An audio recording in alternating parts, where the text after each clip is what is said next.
ప్రేక్షకులకి ఆ లలితాంబిక అమ్మవారి అనుగ్రహం పరిపూర్ణంగా కలగాలని కోరుకుంటూ మనం ఈరోజు చెప్పుకోబోయేటువంటి టాపిక్ ఏమిటంటే 12 లగ్నాల వారికి కూడా ఏ గ్రహం పాడైతే ఎటువంటి ఇబ్బంది వస్తుంది, ఏ గ్రహం ఎటువంటి పరిహారం చేసుకుంటే మీకు ధన సంబంధించిన విషయమా, లేకపోతే లైఫ్లో ఎదగలేకపోవడమా, వృత్తా, వ్యాపారమా, సంతానమా, వివాహమా అనేటువంటిది ఒక్కొక్క దాని గురించి తెలుసుకుందాం.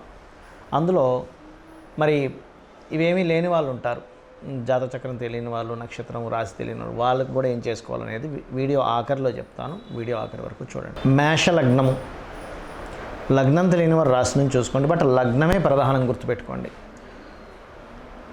మేషంలో పుట్టారు మీరు, మీకు అంటే మనిషి కుజుడు యొక్క లగ్నం అయినందుకు సర్వసాధారణంగా మీ లగ్నానికి ఏమిటంటే బయటికి చూడడానికి ఆవేశంగా, స్ట్రైట్ ఫార్వర్డ్గా, కోప స్వభావంగా కనబడ్డప్పటికీ చతుర్థాధిపతి చంద్రుడు అవుతాడు కాబట్టి మనసు వెన్నపూస అంటారు ఈ లగ్నానికి. అంటే ఎమోషన్స్ ఉంటాయి బాగా.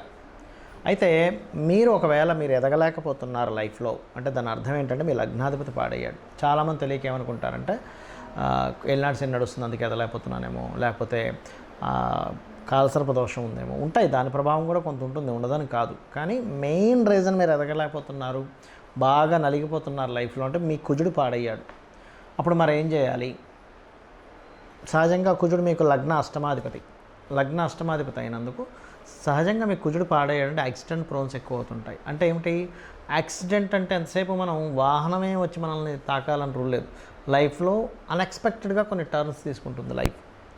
అలాంటప్పుడు మీరు చేయవలసింది ఏమిటంటే నిత్యము గనక దుర్గా సుబ్రహ్మణ్యేశ్వర స్వామి లేదా ఆంజనేయ స్వామి ఆరాధన కనుక చేసుకున్నట్లయితే మీరు 100% ఎదుగుతారు. అలాగే మీకు ధన సప్తమాధిపతి అంటే వివాహాన్నిచ్చే కారకుడు, ధనాన్నిచ్చే కారకుడు శుక్రుడు అవుతాడు. అయితే ఇది కాన్సెప్ట్లో పర్సనల్ చార్ట్ విషయానికి వెళ్ళేసరికి ఆ శుక్రుడు ఇంకో గ్రహానికి కూడా అందిస్తాడు. That is different case. అంటే ఎట్లాగా అది పర్సనల్ చార్ట్లో ఉంటుంది. బట్ నేను చెప్పేది ఏంటంటే సహజంగా లగ్నానికి ఎవరిస్తారు, మెయిన్ ఫస్ట్ ఎవరిస్తారు అనేటువంటిది. సో మీకు శుక్రుడు అయినందుకు శుక్ర సంబంధించినటువంటిది అంటే మనీ మ్యాటర్స్, అదేవిధంగా డీలింగ్స్, ఏదైనా ఫైనాన్స్ రిలేటెడ్ డీలింగ్స్, అందానికి సంబంధించిన వీటికి మెయిన్ స్కోప్ ఉంటుంది. అదేవిధంగా ఏదైనా ఒక ఇన్సూరెన్సెస్ రిలేటెడ్ ఎనీథింగ్ మనీ సంబంధించినటువంటిది, అకౌంట్ సంబంధించి ఇట్లాంటిది ఇంట్లో ఉంటుంది. అయితే శుక్రుడు కనుక మీకు పాడయ్యాడు అంటే మీకు ధనం రావట్లేదు సరిగ్గా అంటే మీరు అర్థం చేసుకోవాల్సింది ఏమిటంటే మేషలగ్నంలో జన్మించారంటే శుక్ర పాడై ఉంటాడు, అందుకే ధనము రావట్లేదు, వివాహము అవ్వట్లేదు. అయితే మీకున్న గమ్మత్తు ఏమిటంటే శుక్రుడు బాగున్నాడంటే వివాహం అయినప్పటి నుంచే మీకు ధనప్రాప్తి అనేటువంటిది బ్రహ్మాండంగా కలుగుతుంది. మరి శుక్రుడు పాడయ్యాడు, ఎవరి ద్వారా పాడవుతాడు? పాపగ్రహాలు. ఏ గ్రహమైనా గుర్తుపెట్టుకోండి, ఇప్పుడు నేను చెప్పబోయే అన్ని గ్రహాలకు సంబంధించింది ఏ ప్లానెట్ అయినా పాడైందంటే అది నీచ స్థానంలో ఉండడం కానీ, పాపగ్రహాల మధ్యన ఉండడం కానీ, అస్తంగత్వ దోషంలో ఉండడం కానీ జరుగుతుంది, గుర్తుపెట్టుకోండి. అయితే ఇక్కడ మీ శుక్రుడు కనుక పాడైనప్పుడు అప్పుడు ధన సంబంధించిన విషయంలో ఇబ్బంది వస్తుంది. అప్పుడు ఏం చేయాలి? శుక్రగ్రహం దగ్గర, కేతుగ్రహం దగ్గర దీపారాధన చేయాలి. మీరు ఒకవేళ ఏది వివాహం అవ్వట్లేదన్నా, ధనం రావట్లేదన్నా, కానీ శుక్రుడు బాగుంటే అదే వివాహమే మీ లైఫ్ టర్నింగ్ ఇస్తుంది.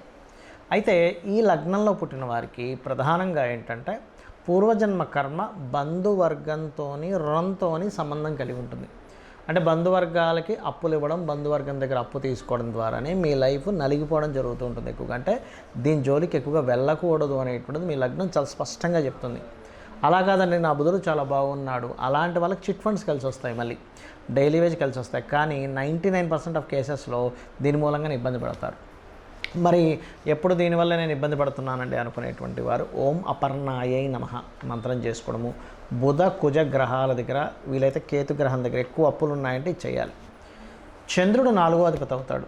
సహజంగా మీకు చంద్రుడు 4వ అధిపతి అయినప్పుడు ఏంటంటే చంద్రుడు పర్టికులర్గా మీకు 4వ స్థానాధిపతి అయినందుకు ఇల్లు తీసుకున్నా సరే ఆ ఇంట్లో ఉండడం చాలా తక్కువ పర్సంటేజ్ పీపుల్ ఉంటారు. ఆ ఇల్లు కొనుక్కుంటే అది రెంట్కి ఇచ్చి ఇంకో దగ్గర ఉండడం అంటే చరము మాటికి మారుతూ ఉండాలి. ఒక దగ్గర కూర్చొని చేసే జాబ్ కాదు మీరు, ఎందుకంటే లగ్నం చరము, చతుర్థం చరం.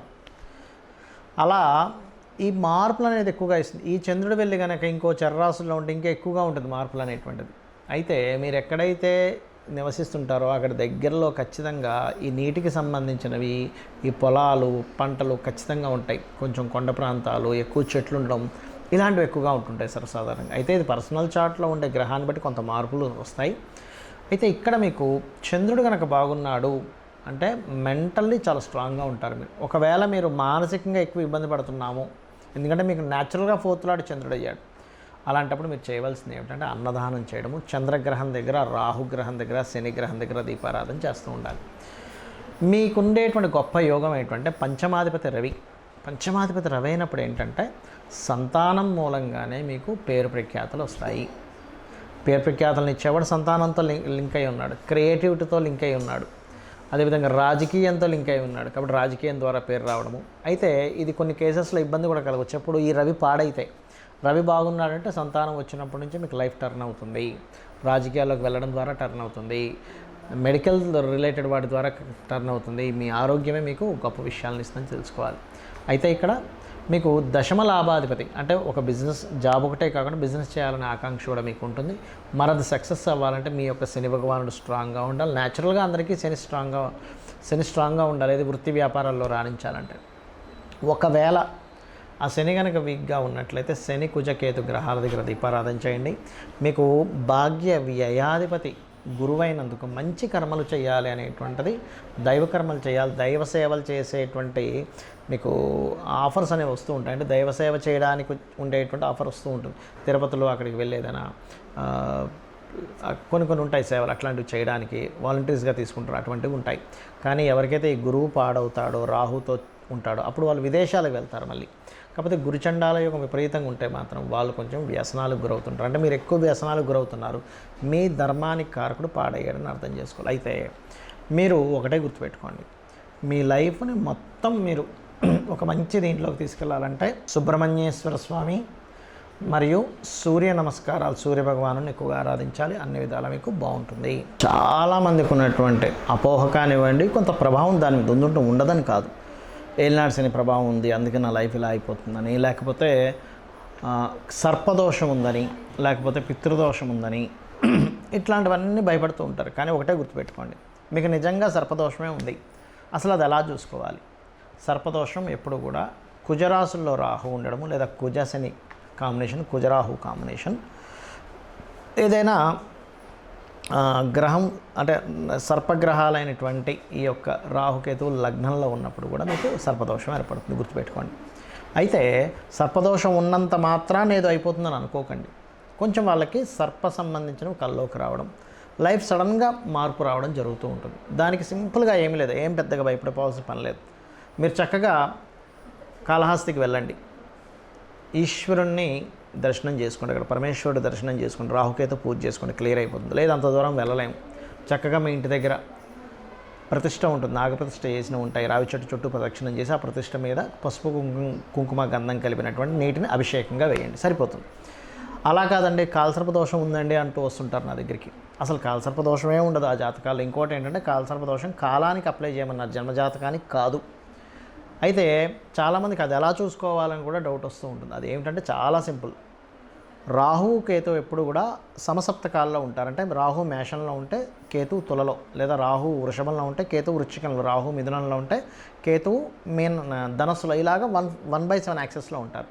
ఇలా రాహుకేతువులు ఉదాహరణకి మేషంలో రాహువు, తులలో కేతు ఉంటే వన్ సైడ్ అంటే మేషం నుంచి తుల మధ్యలో అన్ని గ్రహాలు పడ్డం, లేదా ఇటు మేషం నుంచి ఇటువైపైనా అటువైపైనా అన్ని ప్లానెట్స్ ఒకవైపు పడిపోయి ఈ రాహుకేతులు వన్ సైడ్ ఎటువంటి ప్లానెట్ లేకపోతే దాన్ని కాలసర్పదోషము అంటారు. అన్నిటినీ కాలసర్పదోషం అంటారు. చాలామంది తెలియక అసలు తెలియని విషయాలకి ఇది కాలసర్పదోషం ఉందని చెప్తే పాపం అది పట్టుకొచ్చి ఏమంటే నాకు కాలసర్పదోషం ఉందంటే నా లైఫ్లో నేను తగలేకపోవడానికి కారణం ఇదా అనుకుంటారు. నేను చెప్పేది ఒకటే గుర్తుపెట్టుకోండి, 140 దేశాల యొక్క ప్రెసిడెంట్ల జాతకాలను నేను చూశాను. వాళ్ళ జాతకాల్లో కాలసర్పదోషం ఉంది. మరి వాడు ప్రెసిడెంట్ ఎలా అయ్యాడు అనేది ఒక్కసారి మనం ఆలోచించాలి. అంటే కాలసర్పదోషం ఏమీ కూడా మనల్ని ఏమీ ఆపేదు. మెగాస్టార్ చిరంజీవికి కూడా ఉంది కాలసర్పదోషం. అలా అంటే ఆయన ఏమీ చిన్న వ్యక్తి, అది మనం అర్థం చేసుకోవాలి. ఇక మరొక విషయం, ఇక్కడ అనవసరమైన భయాలు పెట్టుకోకుండా ఏలినాటి శని నడుస్తుంది, అర్ధాష్టమి శని నడుస్తుంది, అష్టమ శని నడుస్తుంది, ఏం భయపడక్కర్లే. శని ఎప్పుడైనా నడుస్తున్నప్పుడు మధ్యాహ్నం పూట నిద్రపోకుండా ఎక్కువ వాకింగ్ చేస్తూ శ్రమ పడుతుండండి. మీ అంతటా మీరు కనుక శ్రమ పడుతూ కాస్త పేదవాళ్ళకి, ఏజ్డ్ పర్సన్స్కి మీరు ఏదైనా సహాయం చేస్తుంటే ఆ శని భగవానుడు సంతృప్తి చెందుతాడు, ఏమీ అవ్వదు. శనివారాలు తైలాభిషేకం చేసుకోవడము, నువ్వులతో తయారు చేసినటువంటి ఉండల్ని పంచడము, లేకపోతే నువ్వులు దానంగా ఇవ్వడము, ఇవి కనుక చేస్తే చాలు, ఇంకేం అక్కర్లేదు. ఆటోమేటిక్గా అంతా క్లియర్ అయిపోతుంది. ఏలినాడు శని, అర్ధాష్టమి, అష్టమి శని సమయాల్లోనే సీఎంలు పిఎంలు అయ్యారు. నరేంద్ర మోడీ గారు కావచ్చు, జగన్ కావచ్చు, మన చంద్రబాబు నాయుడు గారు కావచ్చు, స్వర్గీయ ఎన్టీ రామారావు గారు కావచ్చు, ఈ సమయాల్లోనే అయ్యారు, గుర్తుపెట్టుకోండి. అంటే శనేమి మనల్ని ఎదగడానికి ఎక్కడ ఆపడు, శ్రమనిస్తాడంతే.